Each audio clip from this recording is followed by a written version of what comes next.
दोस्तों, महाशिवरात्रि पर गलती से भी ऐसे व्रत कभी मत रखना और ना ही महाशिवरात्रि पर यह 5 गलती करना, नहीं तो सारी जिंदगी बर्बाद रहोगे। भोलेनाथ हमेशा हमेशा के लिए रूठ सकते हैं। यह गलती नजरअंदाज ना करें। दोस्तों, महाशिवरात्रि किसी भी शुभ मुहूर्त में पड़े, लेकिन आप यह गलती कभी मत करना। महाशिवरात्रि के दिन खास तौर से व्रत रखते समय इन बातों का ज्ञान आपको होना चाहिए। शिवरात्रि के दिन यह 5 गलती का होना आप पर भारी पड़ सकता है। तो आइए दोस्तों, जानते हैं कि शिवरात्रि में क्या गलती नहीं करनी चाहिए जिससे शिव जी क्रोधित ना हो। दोस्तों, इससे पहले कमेंट बॉक्स में जय शिव शंकर जरूर लिखें। दोस्तों, महाशिवरात्रि के दिन क्या करें जिससे भोलेनाथ की कृपा प्राप्त हो। महाशिवरात्रि के दिन सुबह उठकर भोलेनाथ का ध्यान करें और व्रत अवश्य करें। दोस्तों, महाशिवरात्रि के दिन भगवान भोलेनाथ की पूजा सफेद या लाल रंग के वस्त्र धारण करके ही करें। सफेद और लाल रंग के वस्त्र धारण कर भगवान भोलेनाथ का पूजन करना बहुत ही शुभ माना जाता है। यदि संभव हो तो इस दिन पूजा में बिना सिले वस्त्र पहने।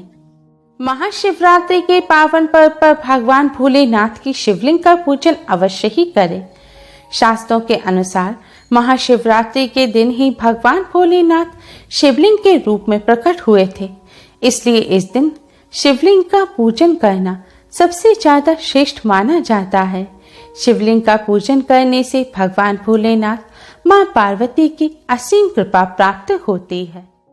वैसे तो महाशिवरात्रि पर भगवान भोलेनाथ का पूजन रात्रि के चारों पहर में किया जाता है, लेकिन भगवान भोलेनाथ का पूजन प्रदोष काल में भी अवश्य करना चाहिए।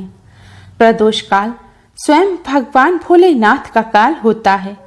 मान्यताओं के अनुसार प्रदोष काल के समय भगवान भोलेनाथ शिवलिंग में विराजमान रहते हैं, इसलिए महाशिवरात्रि के पावन पर्व पर आप प्रदोष काल में भगवान भोलेनाथ का पूजन अवश्य ही करें। प्रदोष काल यानी कि संध्या काल से रात्रि तक 90 मिनट का समय। महाशिवरात्रि का मतलब है भगवान शिव का रात्रि के समय पूजन करना, इसलिए महाशिवरात्रि में अर्धरात्रि यानी कि निशिता काल में भगवान शिव का पूजन अवश्य ही किया जाता है। इसलिए आप भी निशिता काल जो अर्धरात्रि का समय होता है, रात 12 बजे से 12:30 बजे तक, इस समय भगवान भोलेनाथ का पूजन अवश्य ही करें। इससे भगवान भोलेनाथ अति शीघ्र ही प्रसन्न हो जाएंगे और आपको मनचाहा वरदान देंगे। महाशिवरात्रि पर भगवान शिव के साथ माता पार्वती का पूजन भी अवश्य ही करें। ऐसा करने से आपको भगवान शिव के साथ माता पार्वती का भी आशीर्वाद प्राप्त होगा।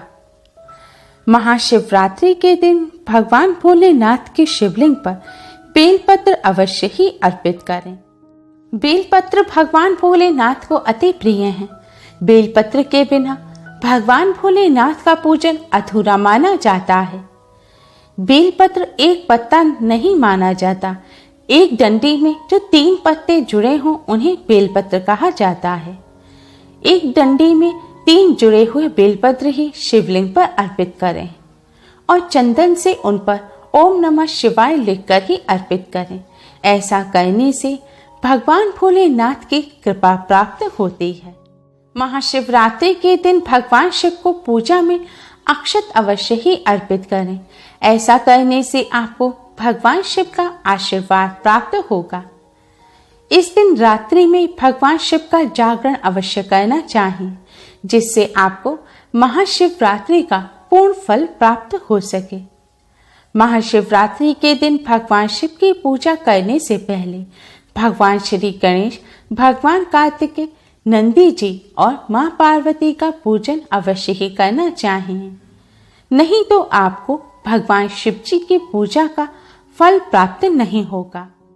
इस दिन बैल को हरा चारा अवश्य ही खिलाना चाहिए, क्योंकि बैल को नंदी जी का रूप माना जाता है, जो भगवान शिव को अत्यधिक प्रिय हैं। दोस्तों, महाशिवरात्रि पर इन कार्यों को करने से भगवान भोलेनाथ की कृपा प्राप्त होती है। दोस्तों, क्या करें? इसके अलावा शास्त्रों में यह भी वर्णित किया गया है कि महाशिवरात्रि के दिन क्या नहीं करना चाहिए जिससे भोलेनाथ आपसे रुष्ट ना हो। तो आइए दोस्तों, भगवान भोलेनाथ माँ पार्वती की कृपा प्राप्त करने के लिए अब जानते हैं कि महाशिवरात्रि के पावन पर्व पर क्या नहीं करना चाहिए। महाशिवरात्रि के दिन देर तक ना सोएं। सुबह सूर्योदय से पहले उठकर स्नान कर लें। ऐसा करना आपके लिए काफी शुभ रहेगा। इस दिन भूलकर भी काले रंग के वस्त्र धारण ना करें, क्योंकि काले रंग के वस्त्र धारण करना इस दिन अशुभ माना जाता है। महाशिवरात्रि के दिन शिवलिंग पर चढ़ाई गई चीजों को बिल्कुल भी ग्रहण ना करें, क्योंकि शिवलिंग पर चढ़ाई गई चीजों को ग्रहण करना अशुभ माना जाता है। यदि आप शिवलिंग पर जल चढ़ा रहे हैं तो ध्यान रखें, शंख से जल बिल्कुल भी ना चढ़ाएं। भगवान शिव को आप लोटे से जल अर्पित करें। शंख से भगवान भोलेनाथ का पूजन नहीं किया जाता। और लोटे से भी जल चढ़ाते समय इस बात का ध्यान रखें, अगर आपने जल में दूध या फिर दही मिलाया है तो आप दूध और दही से भगवान शिव का अभिषेक करने के लिए तांबे के लोटे का इस्तेमाल ना करें, क्योंकि तांबे के पात्र में दूध और दही जहर बन जाते हैं। इसलिए दूध दही से भगवान भोलेनाथ को अभिषेक करने के लिए आप स्टील या फिर पीतल के लोटे का या फिर चांदी के लोटे का इस्तेमाल करें। महाशिवरात्रि के दिन भगवान शिव की पूजा में तुलसी का प्रयोग भूलकर भी ना करें।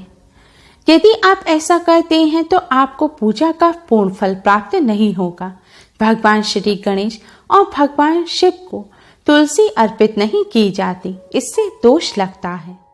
इस दिन भगवान शिव की पूजा में केतकी और चंपा के फूलों का प्रयोग नहीं करना चाहिए, क्योंकि भगवान शिव की पूजा में इनका उपयोग करना वर्जित माना जाता है। भगवान शिव की पूजा में हल्दी और कुमकुम का प्रयोग भी बिल्कुल ना करें, क्योंकि भगवान शिव वैरागी हैं और हल्दी और कुमकुम शुभता के प्रतीक माने जाते हैं। भगवान शिव की जो मूर्ति शिव परिवार के रूप में है, जहाँ भगवान श्री गणेश, भगवान कार्तिकेय और माँ पार्वती हैं, तो आप वहाँ पर भगवान शिव को हल्दी कुमकुम से तिलक कर सकते हैं। लेकिन भगवान शिव की जो शिवलिंग होती है वह भगवान शिव का बैरागी रूप है, तो वहाँ आप हल्दी कुमकुम ना लगाएं। महाशिवरात्रि के दिन भूलकर भी घर में कलह नहीं करनी चाहिए और ना ही किसी को अपशब्द बोलना चाहिए। यदि आप ऐसा करते हैं तो आपको भगवान शिव का आशीर्वाद प्राप्त नहीं होगा। महाशिवरात्रि पर शराब और मांसाहार का प्रयोग बिल्कुल भी ना करें। यदि आप ऐसा करते हैं तो आपको भगवान शिव और माँ पार्वती के क्रोध का सामना करना पड़ सकता है। आपको इस दिन किसी भी पशु या पक्षी को नहीं सताना चाहिए, ना ही उन्हें मारना चाहिए, नहीं तो आपके सभी पुण्य फल नष्ट हो जाएंगे। महाशिवरात्रि के दिन महिलाओं और कन्याओं को शिवलिंग का स्पर्श नहीं करना चाहिए। आप दूध, दही या जल से शिवलिंग का अभिषेक कर सकते हैं। आप बेलपत्र भी चढ़ा सकते हैं, पूजन भी कर सकते हैं, लेकिन शिवलिंग का स्पर्श ना करें। ऐसा करने से माँ पार्वती क्रोधित हो जाती हैं। महिलाओं को भगवान शिव का पूजन करते समय ओम नमः शिवाय मंत्र की जगह नमः शिवाय मंत्र का जाप करना चाहिए। शास्त्रों के अनुसार महिलाएं जब ओम मंत्र का जप करती हैं तो उनके नाभि क्षेत्र पर दबाव पड़ता है, जो महिलाओं के लिए अच्छा नहीं है। इसलिए महिलाओं को नमः शिवाय मंत्र का जाप कर भोलेनाथ का पूजन करना चाहिए। भगवान शिव की हमेशा आधी परिक्रमा करें, क्योंकि शिवलिंग की जो जलधारा निकल रही होती है उसे लांघना अशुभ माना जाता है। इसलिए कभी भी भोलेनाथ के मंदिर की पूरी परिक्रमा नहीं करनी चाहिए।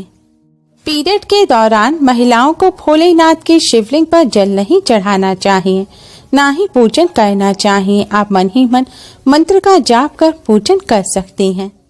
दोस्तों, महाशिवरात्रि के पावन पर्व पर भगवान भोलेनाथ मां पार्वती की कृपा प्राप्त करने के लिए इन सभी बातों का विशेष ध्यान रखें, जिससे आपको व्रत और पूजा का पूर्ण फल प्राप्त हो और भगवान शिव मां पार्वती की आपको कृपा मिल सके। Please like, share and subscribe. Thanks for watching.